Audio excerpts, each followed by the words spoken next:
What happened to me that night is still crystal clear in my mind. Let me just tell you what happened. And if you'd like, walk through it with me, step by step. Feel what I felt. This was my third summer staying in this cabin. It's a small structure at the very end of a dirt road, deep in the forest, looking out over the mountainside. Electricity is limited. I haul in my own water, and there's no signal at all. Some people would call this place a nightmare. To me, it was peace. At least, it used to be. It was late summer. The days were still warm, but the mornings had that sharp chill that warned of the cold to come. I got up early that morning, rolled my sleeves to my knees, stepped outside. I needed to start cutting firewood for winter. The sun had just begun to rise over the forest. About an hour into the work, I spotted something on the road below. Someone had stepped out from behind a tree's shadow. A man, middle-aged, tall and thin. He wore a dusty brown shirt, nothing more. No backpack, no water bottle, nothing. Now and then, hikers pass through this area, but you can always tell who they are. They've got gear. They look prepared. This guy didn't. He didn't look like a hiker or someone who was lost. He was calm, way too calm. When our eyes met, he gave me a small smile and then walked into the forest. There wasn't even a trail in that direction. I told myself, maybe he just took a wrong turn. But something inside me started to ring, like a silence I had been ignoring had suddenly found a voice. Still, I didn't see where he went. Just gone. I spent the rest of the day cutting wood and straightening up around the cabin, but that strange feeling wouldn't go away. No matter what I did, I couldn't shake the tension. I was tired. So I turned in early, thinking sleep might help. I'm not sure how much time passed when the doorbell rang. The moment I heard it, my heart jumped into my throat. Out here? At this hour? No one rings the doorbell on a mountain cabin. I got up slowly, no lights. I crept to the door and looked through the peephole. It was him. The same man from that morning. He looked exactly the same. Same shirt, same empty hands. Only this time I could see his face more clearly. He was closer. I didn't open the door. I took a breath. "What do you want?" I asked, trying to keep my voice steady. There was a pause. Then, in a very calm voice, he said, "I think I'm lost. This was the only place nearby. Could I stay the night? I'll leave early in the morning. It's gotten cold." His tone was steady. Too steady. Like he was reading a line. Something about his expression felt off. And then I noticed. His eyes weren't moving. He wasn't blinking. Just staring. "I'm sorry," I said. "You can't stay here. The trail to the nearest town is just down the mountain. You'll get there by morning." Silence. I couldn't see his eyes anymore, but I knew he hadn't moved. Then, slowly, he turned his head to the side, almost like he was still watching me, and walked away.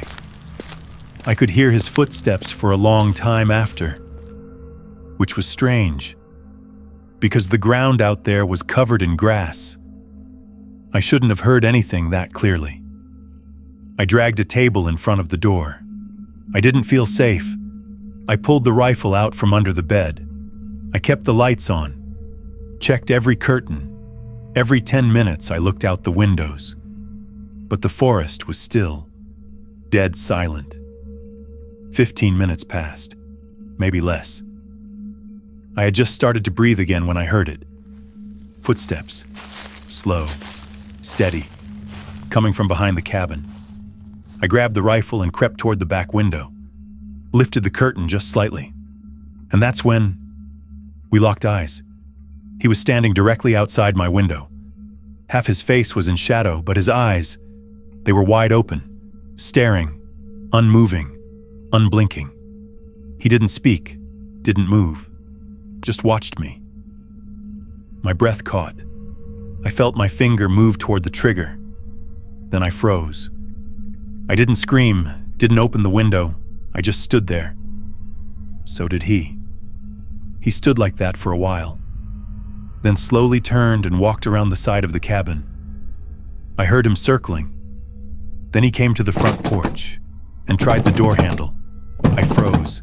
My hands were shaking as I raised the rifle.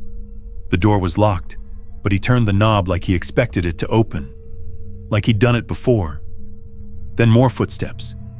He moved to the other side of the cabin, and then nothing. Just silence. A long, thick, unbearable silence. He never came back. I stayed awake until morning, didn't turn off a single light. My eyes never left that door, finger never left the trigger. And when the sun finally came up, I stepped outside, exhausted, frozen, alive. And that's when I saw it. Right in front of the door. A single trampled patch in the grass. A footprint. I rushed back inside and packed everything. Whatever I could grab, I took. I couldn't stay in that cabin another night. I don't know who he was. Maybe he really was lost. Or maybe he just wanted to look like someone who was. You tell me what you think in the comments. But one thing I know for sure, if I had opened that door that night, you wouldn't be hearing this story right now.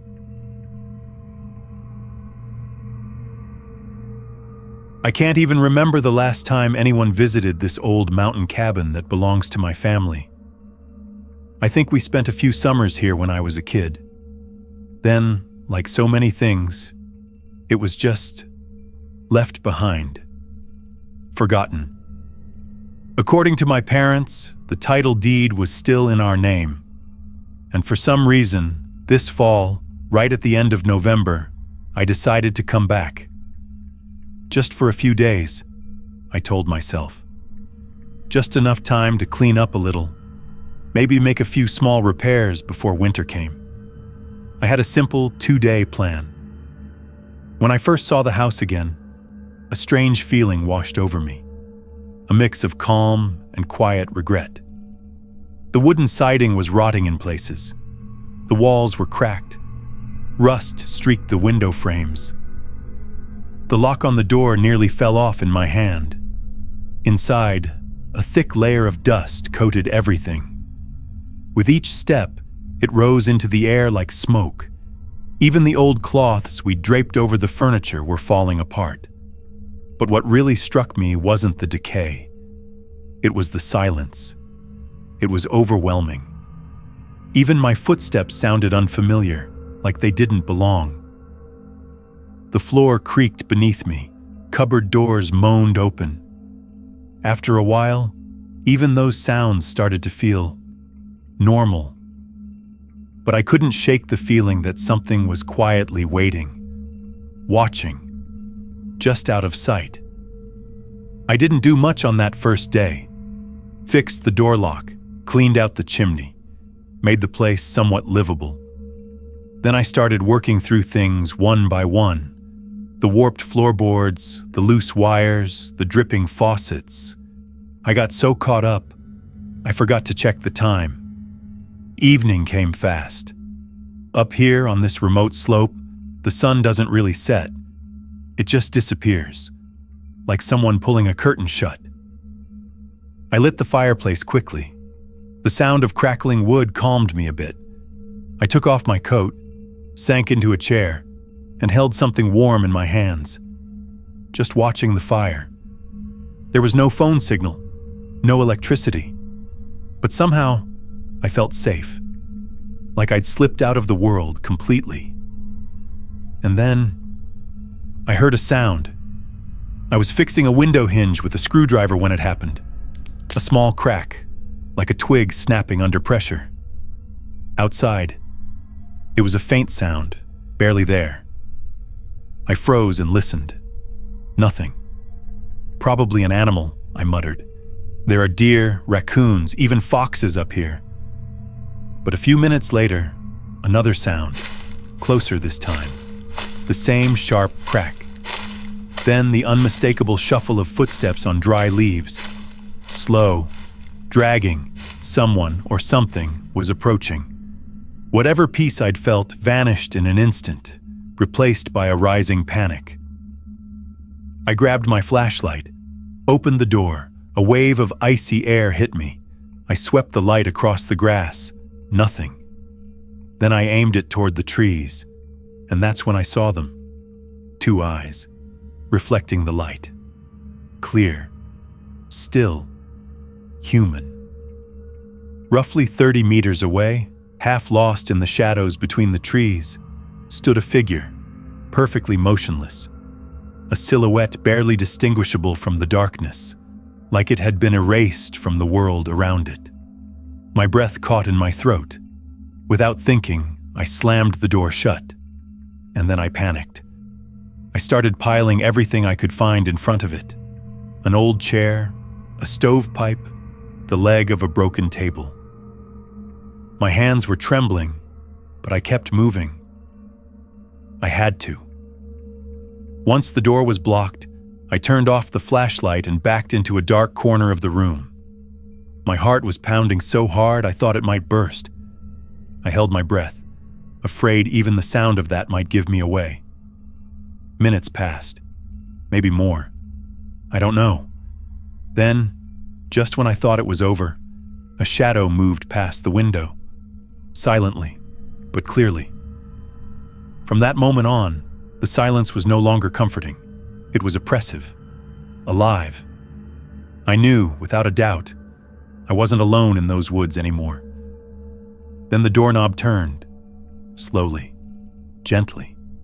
The sound of metal scraping against metal was barely audible. It was testing the door, just checking. And then, nothing. No knock, no footsteps, just stillness. It didn't leave, but it didn't come in either. It was waiting. The forest, the house, even the wind seemed to freeze. I stared at the window until my eyes adjusted to the dark, but I saw no more movement. I didn't sleep that night, not for a second. I sat by the stove, axe in hand, listening to every creak and groan the house made. Every branch snapping outside made me jump. There was no signal, no power, no connection to the world I'd left behind. Just me, and the silence inside, and whatever stood outside, patient and unknown. When the first light of dawn finally broke, I forced myself to go outside. My hands trembled as I tied my boots. The cold had settled into my bones, but that wasn't what truly shook me. It was the feeling that something in me had changed forever. I didn't even look back, even look. I left the house exactly as it was. Tools, supplies, everything stayed.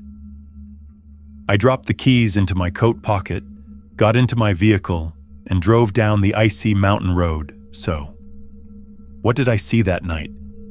Was it really a person? Or just the loneliness playing tricks on me? I don't know. Maybe I'll never know. But I do know this. In that moment, when our eyes met, something broke inside me. And whatever it was, it took away my trust in silence forever. I still haven't fully come to terms with what happened. It had been about a year since I started living alone. I'd moved to this isolated cabin in the mountains, far from everything. The closest town was over an hour's drive away. At first I thought solitude would be peaceful, romantic even. But over time, the silence started to change. It began to fill the space, soaking into the walls, creeping through the floorboards, whispering at the windows at night. That day, I was out behind the cabin checking the old water line. The tap pressure had been low for over a week, probably a leak. I grabbed a shovel and a pickaxe and started digging. The wet soil made the job harder than I expected. My hands went numb from the cold, but eventually I found the leak and patched it up temporarily. All I could think about after that was getting clean and crawling into bed. As I headed back to the cabin, the sky had turned a dull gray. The wind was whistling through the trees. I locked the door behind me like I always did and left my muddy boots outside. Inside, I had something warm to eat and went straight to bed. I must have fallen asleep instantly. But then, sometime during the night, I woke up. There was a sound. Sharp, clear, light footsteps on the wooden floor. I froze, staring up at the ceiling, holding my breath. This wasn't the wind, and it wasn't the usual creaks from the old beams. This was different. This was someone. I sat up in bed. My heart was pounding. My rifle was beside me. I reached for it. Quietly, I got to my feet and stepped into the hallway. The cabin was dead silent, as if nothing had happened. But something was wrong. It was freezing inside. And I noticed something else too. The usual creaking floorboards under my feet. Silent now. I was deliberately stepping over the noisy ones, instinctively. Then I saw it. The door to the guest room, the one I hadn't opened in days, was slightly ajar, and on the wooden floor, right in front of it, muddy footprints. I knew they weren't mine. They were too fresh, as if someone had walked in with wet feet, wandered around, then stopped. My throat tightened. I wanted to check the front door again, to reassure myself, but I couldn't move. I just gripped the rifle tighter. I stepped closer to the guest room. That's when I heard it. Breathing. Deep, uneven, like someone trying to catch their breath after running. Ragged and angry, almost. Like an animal, backed into a corner, deciding what to do next. I stood there, frozen. "Who's there?" I called out. My voice shook more than I wanted it to. No answer, just that breathing. I raised the rifle. "I have a gun. Come out." And then, I opened the door. Slowly, someone stepped out from the shadows. First their shape, then their face. Our eyes locked. There was nothing in his eyes. No fear, no panic, just emptiness and something else.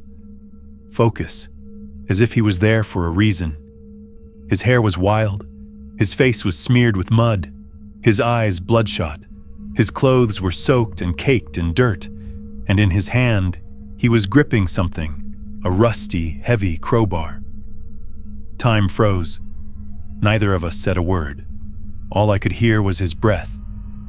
Then he took a step forward. Not fast, not threatening, just deliberate. Steady, as if he already knew exactly what he was going to do. I don't remember pulling the trigger.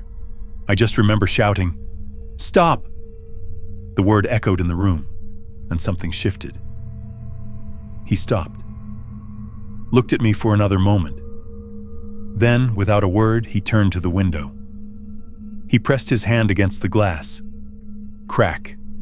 The pane shattered. And in one fluid motion, he jumped out and disappeared into the forest. I stood there, rifle raised, holding my breath.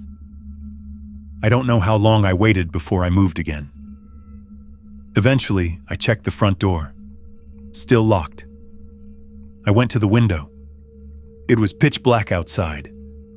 Only the broken glass and those muddy footprints on the floor remained. The police arrived the next morning. It took them a while to get there. They inspected everything.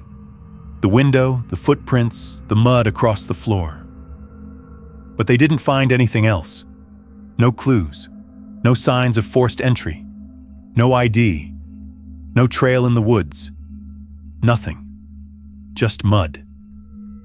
And the memory of that breathing in the dark. The next day, while walking around the back of the cabin, I noticed something I'd never seen before. A manhole cover, half buried in the ground. The screws were rusted, and the edge was slightly lifted. When I leaned over to look, I saw a narrow, dark tunnel leading inward. That's when I realized I had locked all the doors, but this cabin had more ways in than I ever imagined.